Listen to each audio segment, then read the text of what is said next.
அதைவிட எனக்கு வேற என்ன பாக்கியம் வேண்டும்? அடியவர்களின் பெயர்களை முதலில் குறிப்பிட்டு பாடியவர் சுந்தரமூர்த்தி சுவாமிகள் அல்லவா? அவரது வரலாற்றிலிருந்தே தொடங்குகிறேன். சுந்தரமூர்த்தி சுவாமிகளின் சிறப்புகளை கூறுங்கள்.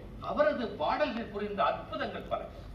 குண்டையூரில் குவிந்த நெல்மலை ஆரூர் வந்தது, செங்கல் தங்கமானது, ஆற்றிலே போட்ட பொன் குளத்தில் கிடைத்தது, இழந்த வெளியை திரும்ப தந்தது, சிவத்தையே தூதணிப்பியது, அனைத்துக்கும் மேலாக முதலை உண்ட பாலகனை வரவழைத்தது.